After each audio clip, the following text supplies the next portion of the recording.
Assalamualaikum warahmatullahi wabarakatuh.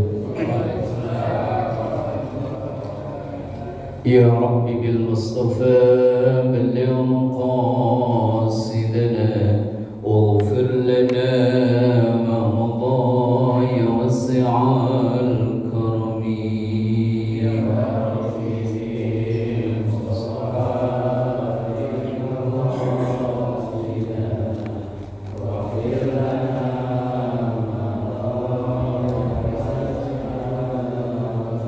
دعا إلى الله فالمستمسكون به مستمسكون بحبل غير منفصم. يا رب بالمصطفى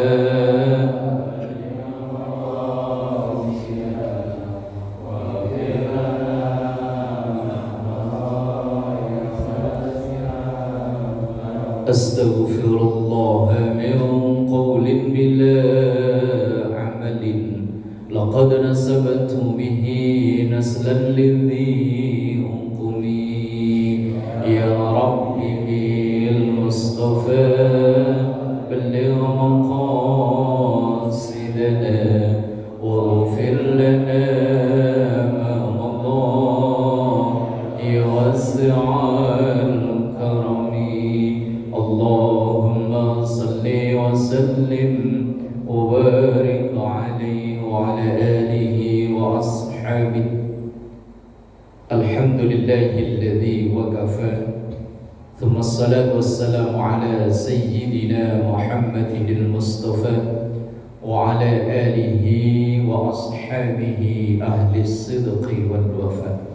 سبحانك لا علم لنا إلا ما علمتنا إنك أنت العليم الحكيم. رب اشرح لي صدري ويسر لي أمري واحلل عقدة من لساني يفقهوا قولي واجعل لي وزيرا من أهلي. أما بعد. حضرة العلماء والقرباء وحضرة الجماعة Masjid Jami Nurul Mubin yang semoga kita semua diberkahi, diridhoi dan dikaruniai sehat afiat, panjang umur dalam taat ibadah kepada Allah Subhanahu wa taala. Alhamdulillah, mengawali taklim pada malam ini bersama kita mendoakan kedua orang tua kita, guru-guru kita, para pendahulu kita, semua orang yang berjasa berbuat baik pada kita, terkhusus yang mewakafkan, memperjuangkan masjid dan majelis taklim Nurul Mubin ini. Kita doakan anak cucu keturunan kita semoga semua dijadikan salih salihah, keluarga sakinah mawaddah warahmah, rezeki yang halal dan barakah. Kita doakan apabila ada yang sakit, mungkin jamaah kita, keluarga kita, atau tetangga kanan kiri kita yang sakit, kita doakan semoga segera diangkat penyakitnya, dikaruniai sehat afiat. Ala hadhihi niyyah wa ila hadratin nabiyil mustafa Muhammadin sallallahu alaihi wasallam. Syai'ulillahi lahum al-Fatihah. A'udzu billahi minasy syaithanir rajim. Bismillahirrahmanirrahim. Alhamdulillahi rabbil alamin arrahmanir rahim maliki yaumiddin. Iyyaka na'budu wa iyyaka nasta'in. Ihdinas siratal mustaqim. Siratal ladzina an'amta 'alaihim ghairil maghdubi 'alaihim waladdallin. Amin. Bismillahirrahmanirrahim. Melanjutkan ngaji kita dari hadis-hadis dalam kitab Bulughul Maram yang disyarah dalam kitab Ibadatul Ahkam. Memasuki hadis yang ke-11. Ani bin Umar radhiyallahu anhu qala. Hadis yang diriwayatkan dari sahabat Abdullah bin Umar, putra dari sahabat Umar ibnul Khattab radhiyallahu anhu. Ani bin Umar radhiyallahu anhu diriwayatkan dari anak laki-lakinya Umar, namanya Abdullah radhiyallahu anhuma. Semoga Allah meridhoi keduanya. Keduanya itu yang dimaksud adalah Abdullah dan ayahnya Umar. Qala, ia berkata, qala Rasulullah sallallahu alaihi wasallam, bersabdalah Rasulullah sallallahu alaihi wasallam. Apa isi hadisnya? Apa isi sabda Rasulullah? Uhillat lana, dihalalkan untuk kita, berarti diperbolehkan untuk kita. Maitatani, dua macam bangkai.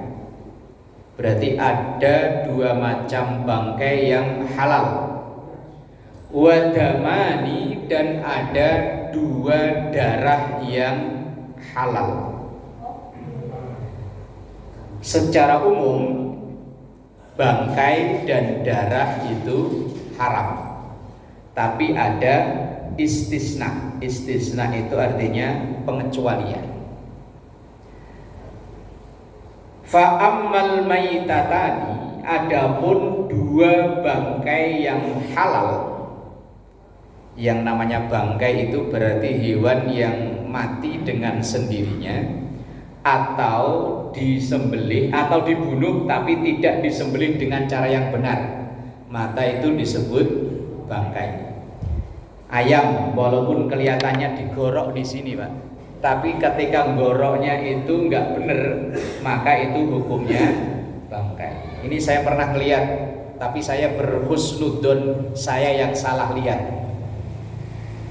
Mohon maaf kalau ada yang punya saudara atau bahkan bapak-bapak ada yang mungkin kerjanya itu tukang motong ayam di pasar. Itu kan sendirian, Pak. Pernah lihat, Pak, ya? Itu kan megangnya begini deh ya. Ini pala di atas, ini badan di bawah, pakai cutter, shred.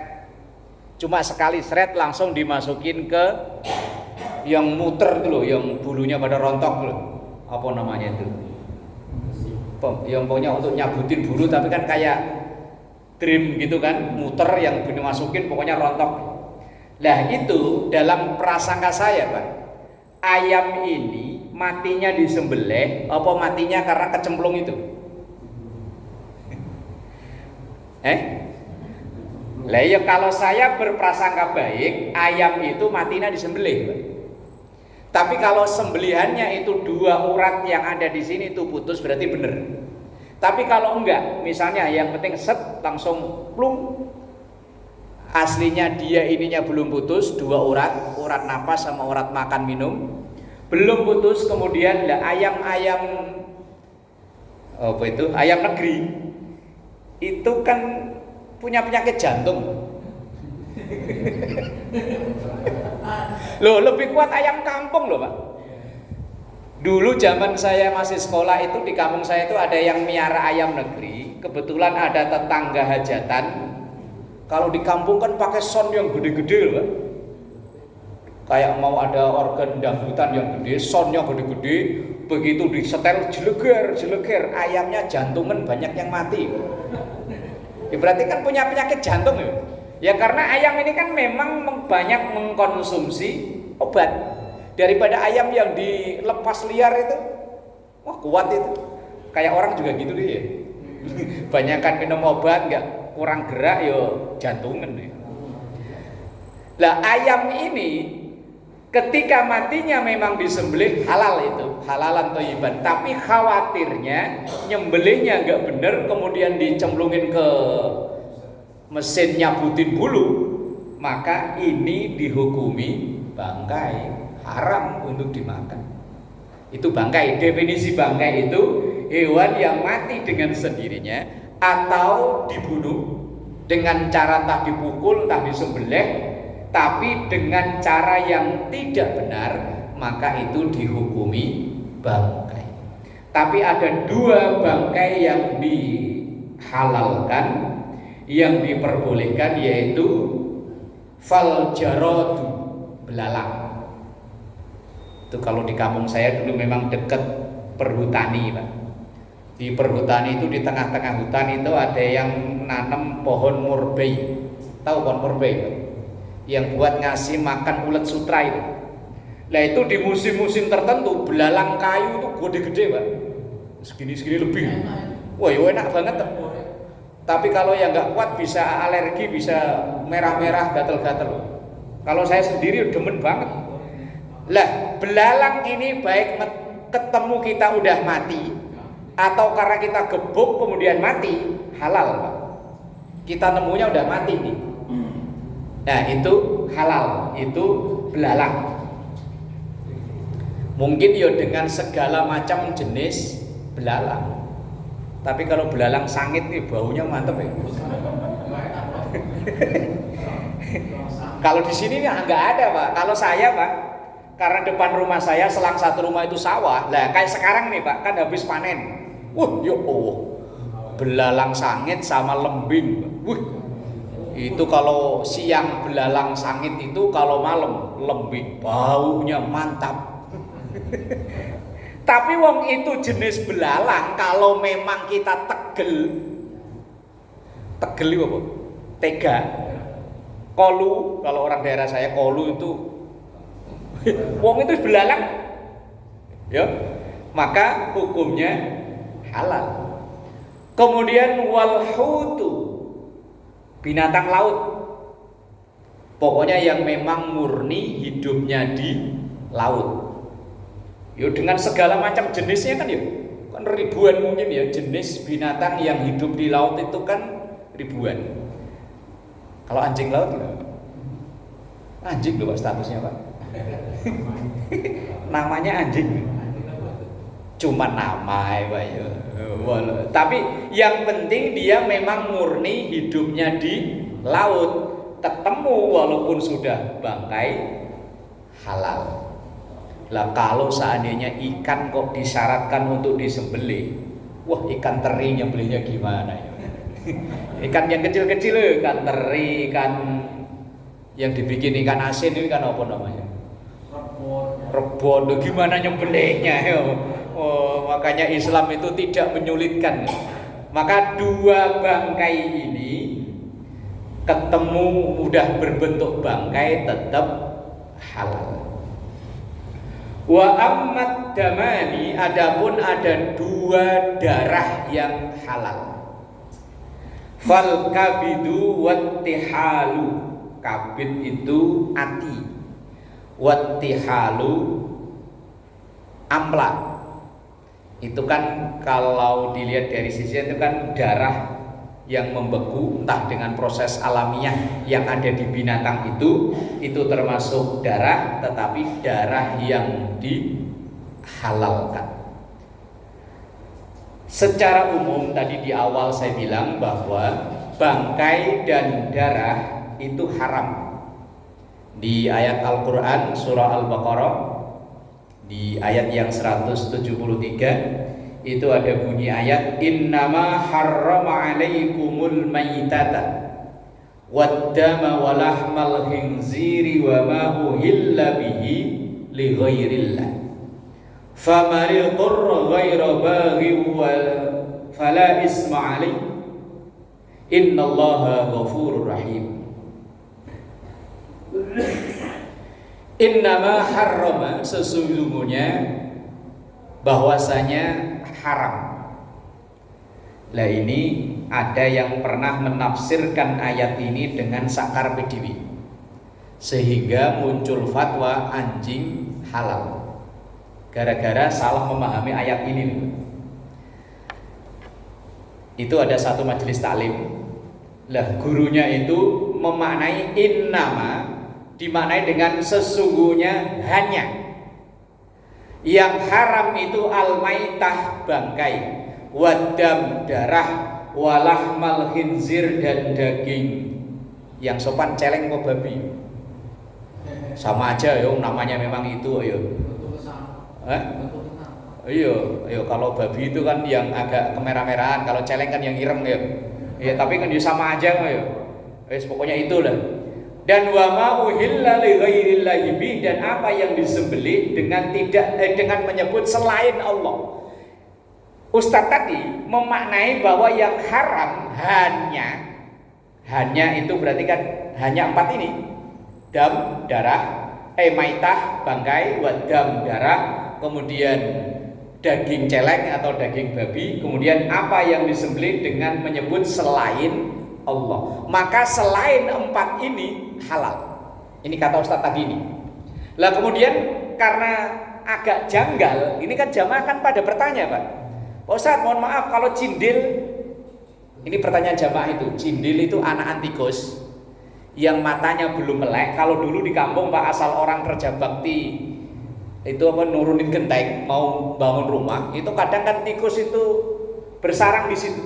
Konon katanya itu ya segede jempol kaki loh, Pak. Katanya kalau ditelan itu ngilangin penyakit apa gitu ya. Dulu ya orang kampung itu. Pernah dengar kan ya orang omongan gitu kan? Iya kan? Iya kan? Lah, Pak Ustadz, kalau cindil gimana cindil? Lah terus Ustadz tadi cindil itu masuk 4 ini enggak? Masuk enggak, Pak? Enggak, berarti ya, makanya ini fatwa sesatnya kan di sini, Pak. Dia salah memaknai ayat Quran. Ayat Qurannya benar, salah memaknainya. Dia dimaknai hanya yang haram itu bangkai, darah, daging celeng atau babi, kemudian apa yang disembelih tidak menyebut nama Allah. Lah kemudian puncaknya ada jamaah yang nanya, mohon maaf Ustaz, kalau anjing, daging anjing. Terus ustaznya tadi balik bertanya ke jamaah, anjing masuk 4 ini enggak? Masuk enggak, Pak? Berarti ini bahayanya, Pak. Orang yang memaknai Quran tanpa mempelajari ulumul seperangkat ilmu Quran, tidak mendasari dari penafsiran para ahli, bahayanya ya itu. Sampai akhirnya ya tadi ketika jamaahnya bertanya, Pak Ustadz kalau anjing, terus Ustadznya balik tanya, anjing masuk 4 itu enggak? Enggak, berarti anjing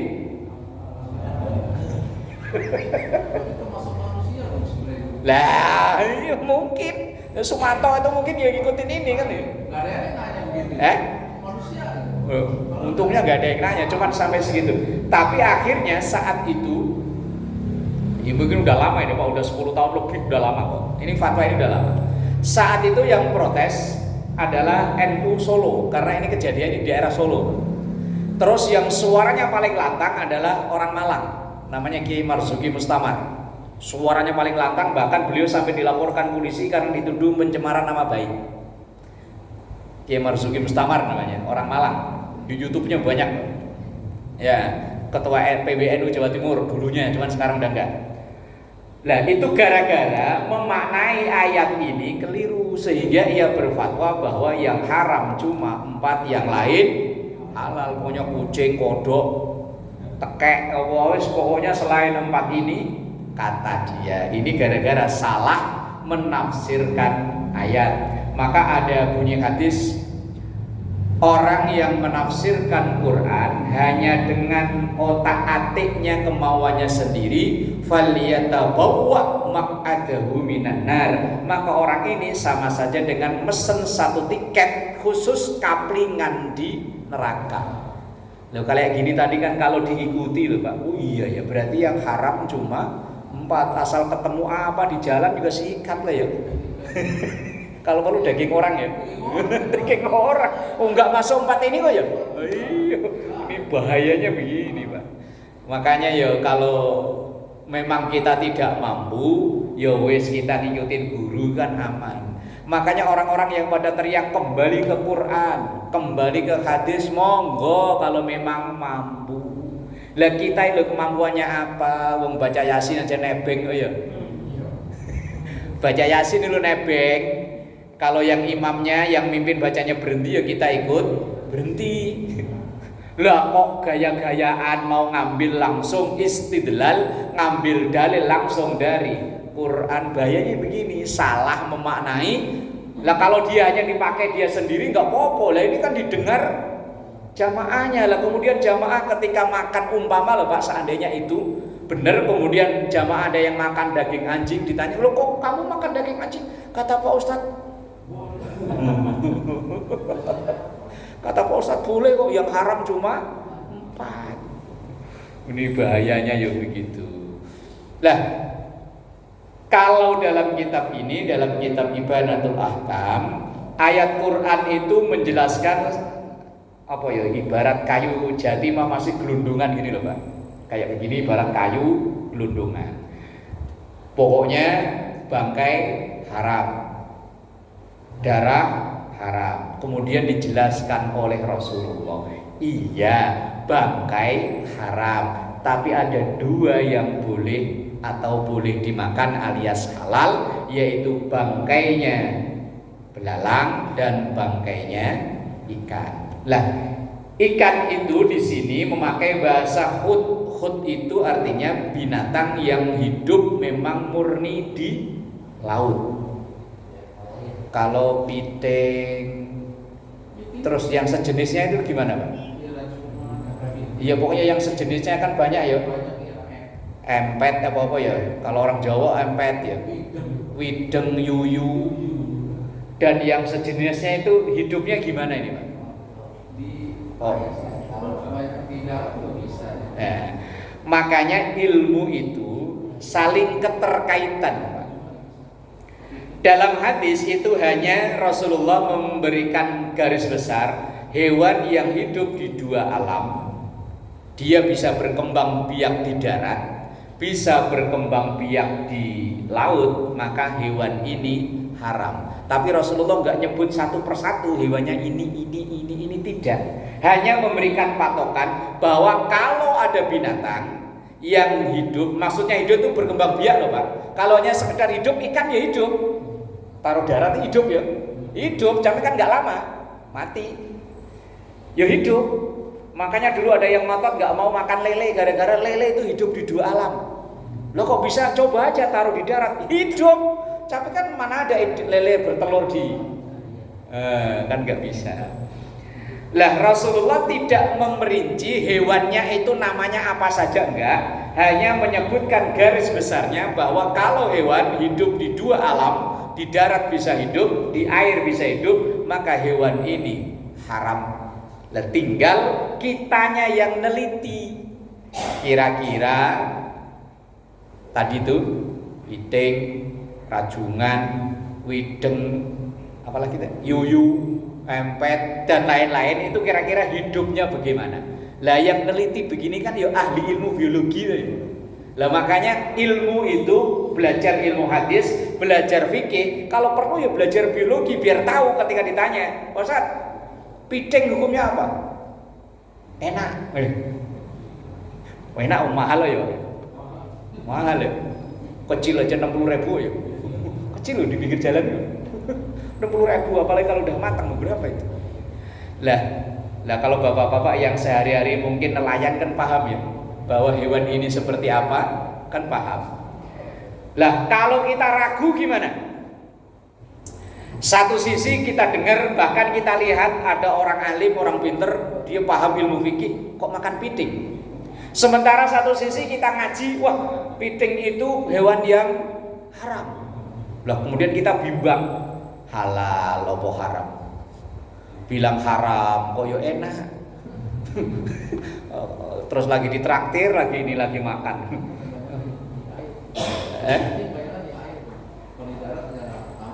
Nah, terus patokannya kan begini. Kira-kira kepiting itu bisa berkembang biak nggak Pak ketika di darat? Nggak bisa ya. Berarti hidupnya di satu. Kalau yang lain? Bisa. Oh ya, berarti hukumnya bisa ditentukan sendiri Pak. Lah ya kan? Berarti kita harus meneliti. Oh ini ternyata ketika kita taruh di darat, umpama kita pelihara kayak naruh kelinci gitu. Kira-kira hewan ini bisa bertahan lama apa enggak? Kalau enggak, oh berarti memang hidupnya di air. Lalu kalau kayak kodok, itu kan dia bisa berkembang biak di darat. Bisa kan ya? Buaya. Tapi beberapa bulan yang lalu saya nonton video YouTube Pak. Ada salah satu Ustadz Wahabi bilang bahwa buaya halal. Pernah nonton ya Pak? Ustadz siapa lupa saya namanya. Pokoknya ada Pak. Ustadz ya pokoknya dari golongan mereka yang menghalalkan buaya. Lagian kalaupun dihalalkan ya makannya kemana, dari mana ya? Kalau kita orang sini yang melihat langsung aja belum pernah ya. Ya kalau buaya darat mas sering ya Pak ya. Ya kalau buaya yang di darat lah sering lihat. Oh ngelihat aja takut gitu ya. Lah, yang disebut dengan khut ikan itu adalah as-samak wa hayawanul bahri, yaitu hewan laut, hewan air, alladzi la ya'ishu illa fihi, yang ia tidak bisa hidup kecuali hanya di air. Bi khilafi ma ya'ishu fihi, berbeda dengan yang hewan bisa hidup fil barri, di daratan, alias dua alam. Kalau hidup hewan di dua alam ya jelas haram. Lah sekarang kan kadang ini hadisnya kan sama, bahwa yang haram itu hewan yang hidup di darat dan di laut. Lah kenapa kok sampai hukum berbeda-beda? Karena yang melakukan penelitian beda, Pak. Yang melakukan penelitian misalnya satu, dia meneliti kepiting tadi, diteliti, ternyata di darat mati, dia nggak bisa berkembang biak. Oh berarti binatang memang binatang air, halal. Lah satu sisi, nyatanya hidup, sehari dua hari hidup. Nah, maka langsung dia berfatwa haram. Lah kalau bimbang, Pak, kalau bimbang, kalau dalam hadis itu ada bunyi hadis begini, dak ma yuribuka ila ma la yuribuka, tinggalkan sesuatu yang engkau ragu dan beralihlah sesuatu yang kita yakin. Kalau yakin piting halal silahkan, tapi kalau ragu halal atau haram, lebih baik tongkol yang jelas-jelas halal. Kalau ragu, tapi kalau yakin hajar, ya Pak, sikat, wong enak ya. Iya enak. Apalagi yang piting gede-gede, enak. Enak. Syaratnya harus yakin. Tapi kan dalam Islam itu, walaupun itu halal, orang makan itu kan patokannya 3, halalan, thayyiban, wala tusrifu. Patokannya 3. Yang pertama halal dulu. Kalau setelah halal, thayyiban, baik enggak? Kita di seumur segini nih makan piting, kira-kira ada efeknya apa enggak? Lah kalau habis makan piting kok kesininya kaku, buat nengengok enggak bisa. Oh berarti jangan dimakan, berarti enggak thayyiban, Pak. Kalaupun tadi kita yakin halal, thayyiban, nggak apa-apa, habis makan nggak apa-apa. Tapi yang peratokan yang kedua, yang ketiga, wala tusrifu, jangan berlebihan. Kalaupun halal, thayyiban, kalau berlebihan tetap ada efek buruknya. Ini pengalaman pribadi, Pak. Tahun 2019. Karena kebetulan keluarga saya itu kan banyak kan di Palembang, cuman Pak doang yang di Jawa. Begitu main ke sono, ternyata kan di kampungnya itu memang kayak rawa-rawa gitu, Pak. Namanya nyari kepiting itu gede-gede segede ini loh, Pak. Lah karena dimasak enak, saya makan berdua sama adik saya. Wang, lupa kalau berlebihan itu haram. Oh akhirnya begitu makan hampir habis, teng di sini. Wah, langsung berhenti, Pak, langsung berhenti. Wah, kalau berlanjut haram ini. Walaupun halalan thayyiban kalau dikit, kalau berlebihan.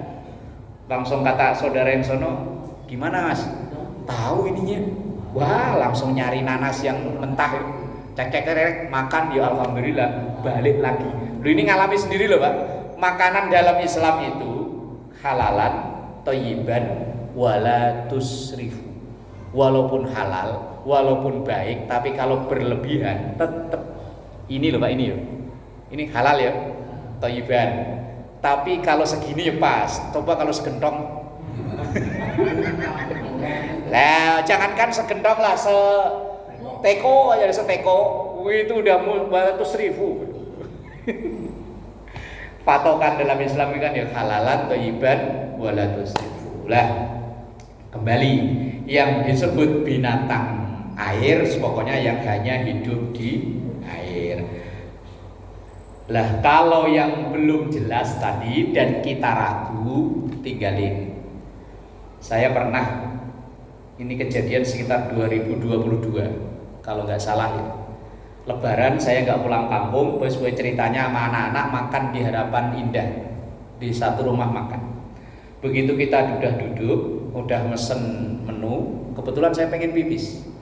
Begitu saya izin minta pipis di belakang, itu ada akuarium gede isinya kodok. Saya tanya, Mas, itu kodok dipelihara untuk ya kalau ada yang pesen dimasak Pak. Waduh, bahaya ini. Akhirnya saya balik keluar, saya ngomong ke bagian itunya, Mbak, pesanan saya udah dikirim belum Pak? Oh ya udah batalin semua Mbak. Emang kenapa? Enggak apa-apa, pulang langsung pindah. Walaupun ini kodok mungkin hanya nunggu yang pesen, cuma saya yakin mungkin pancinya kalau memang direbus ya. Kalau memang digoreng mungkin wajannya, minyaknya mungkin jadi satu kan ya.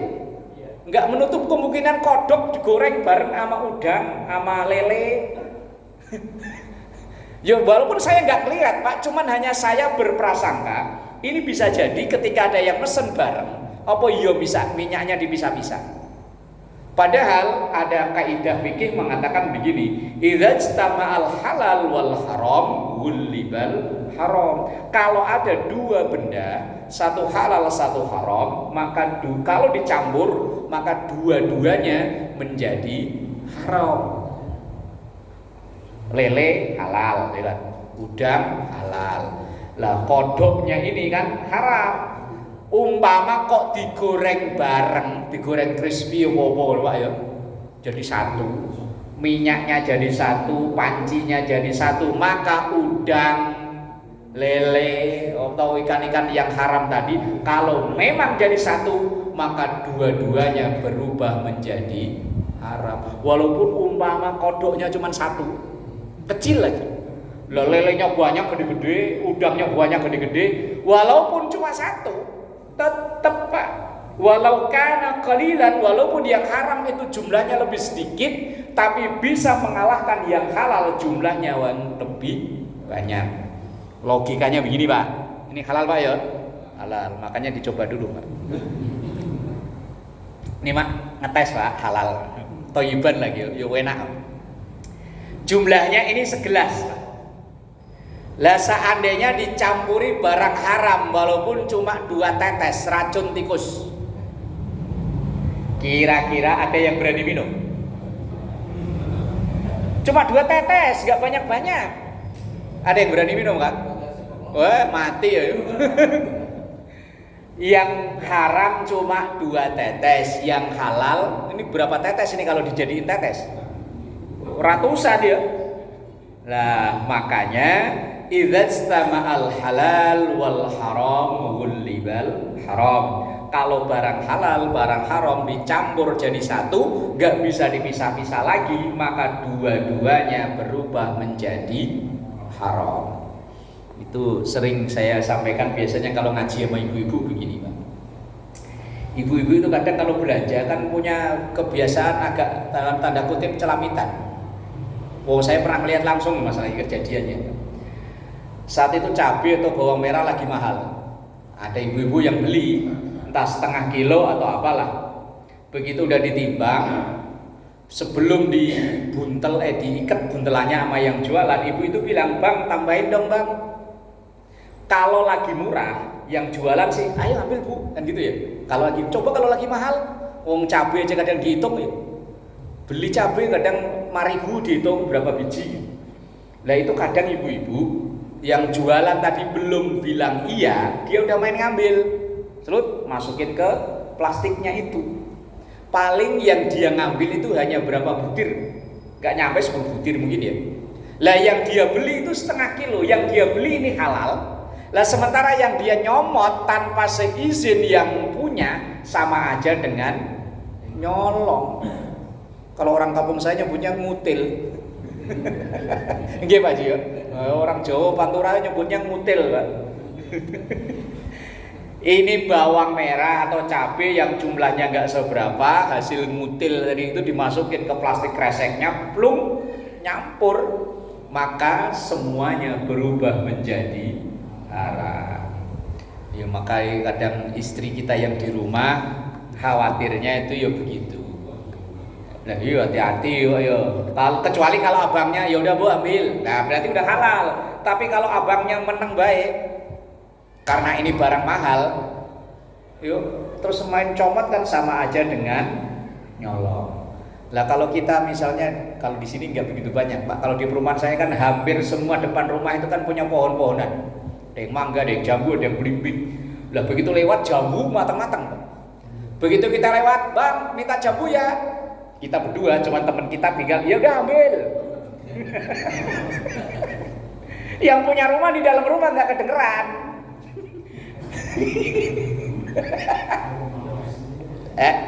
Ini jangan-jangan dulu waktu kita muda, waktu di kampung sering ya. Nah, yo Bang, ambil ya, jambu ya. Karena kita berdua, teman kita bilang ya udah ambil gitu ya. Oh, banyak sekalian. Cuman kita udah kong kali kong nih sama temen. Sementara yang punya di rumah begitu kerusak tuan rumah keluar, kita udah jauh. Gimana ini?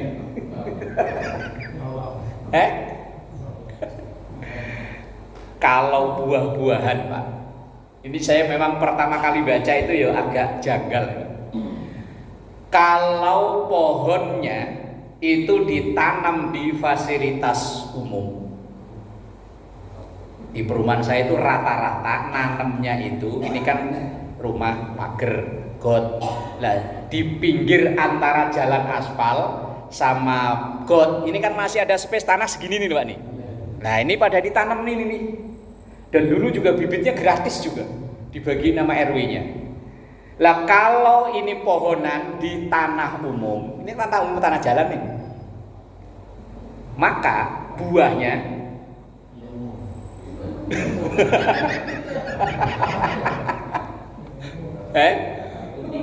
buahnya ini kalau kita ngambil tanpa seizin yang pas depan rumahnya begini, halal atau haram?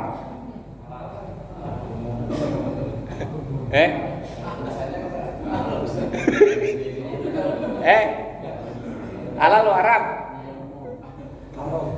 Haram kata Pak Haji, haram. Yang lain ada yang berani ngelawan Pak Haji?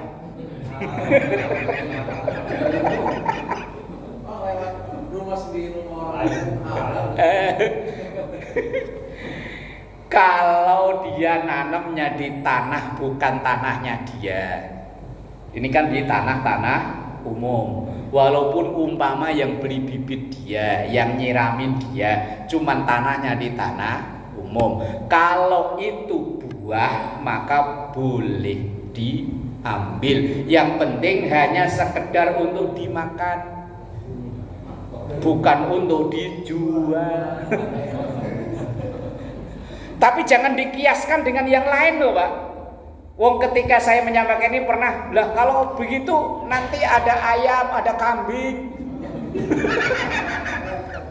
Ya lain, hadis teksnya itu yang diperbolehkan, yang penting sekedar makan itu adalah pepohonan, buah-buahan. Beda kasus kalau nanamnya di pekarangan sendiri, di teras rumah kita, di halaman kita tanemin, lah orang kok langsung masuk ngambil, yo namanya nyolong. Beda kasus Pak. Kalau padahal dulu kita kecil sering ya, pulang nonton wayang, nonton ketoprak, sarung diikat ujungnya, jambu belimbing lunas. Wes. Kok sampai ke situ ya?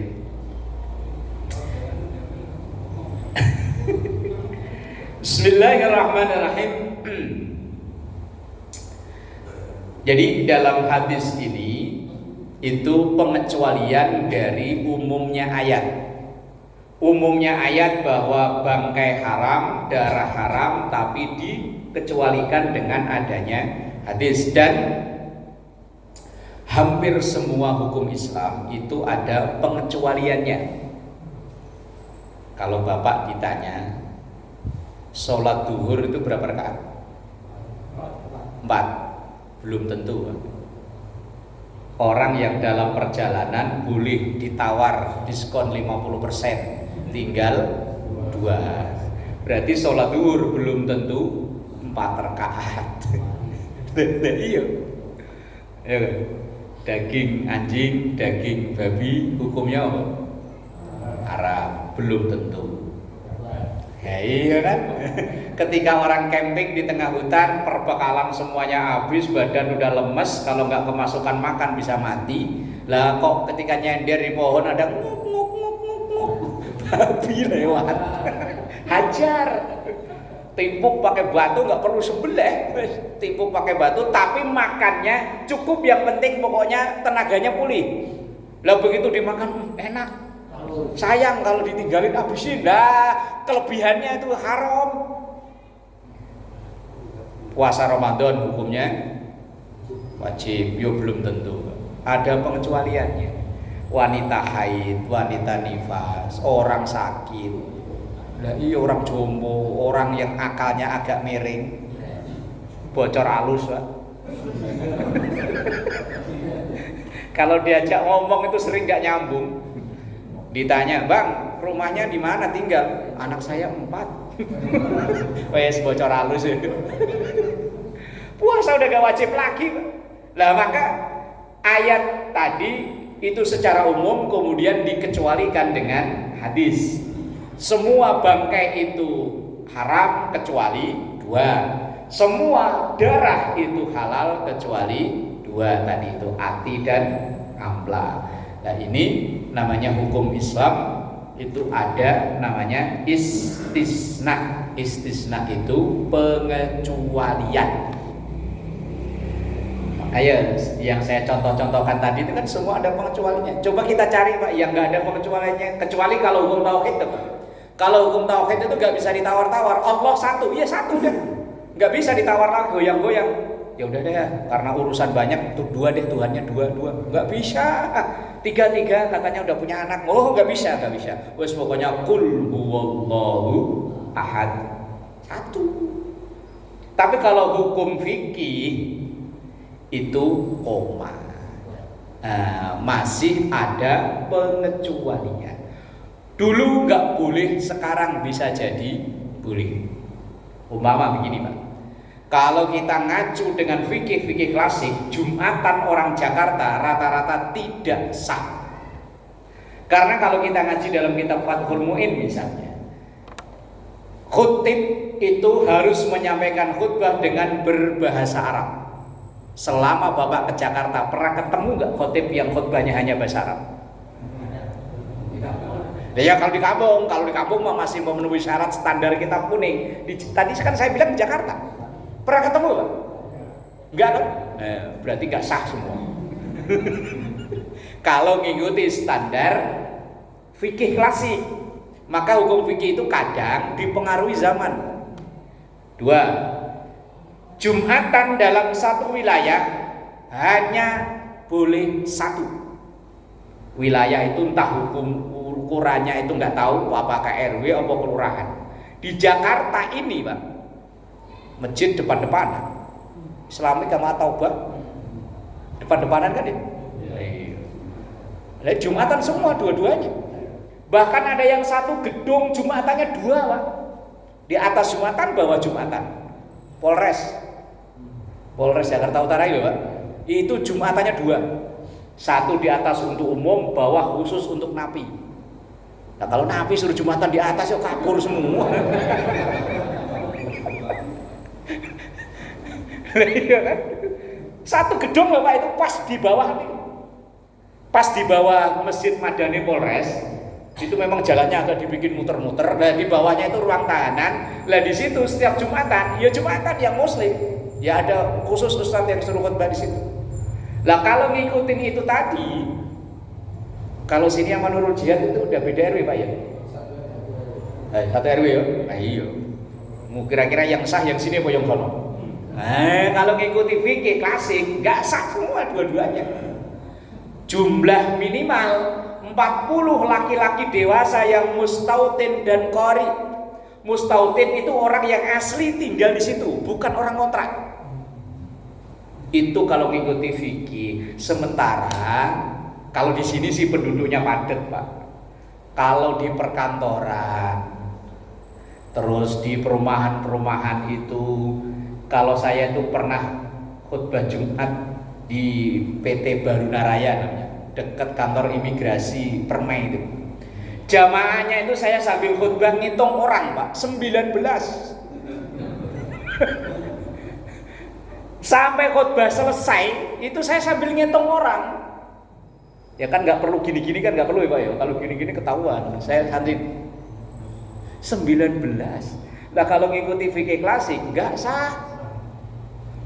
Lah makanya hukum itu terkadang situasional. Di lain tempat, oke. Kayak tadi misalnya di kampung khutbah pakai bahasa Arab, di kampung saya masih banyak karena masih kekeh dengan kajian fikih klasiknya. Tapi di Jakarta, seumur-umur saya di Jakarta ini ketemu khotib khutbah dengan bahasa Arab sekali, Pak. Saya sholat Jumat di daerah Duren Sawit, depan rumah sakit Duren Sawit. Itu saya mampir karena dulu pernah kerja di sana, sholat Jumat, ya khotibnya pakai bahasa Arab. Selesai. Ya masih mempertahankan itu. Terus temen pernah cerita di daerah dekat yang tempat lubang buaya itu di Pondok Gede. Nah itu ada katanya masjid di kampung warga asli situ yang khotibnya pakai bahasa Arab. Selain itu, ya wis. Lah makanya fikih itu kondisional, maka bisa disebut dengan koma tadi. Wallahu a'lam bishawab. Al-Fatihah. Alhamdulillah.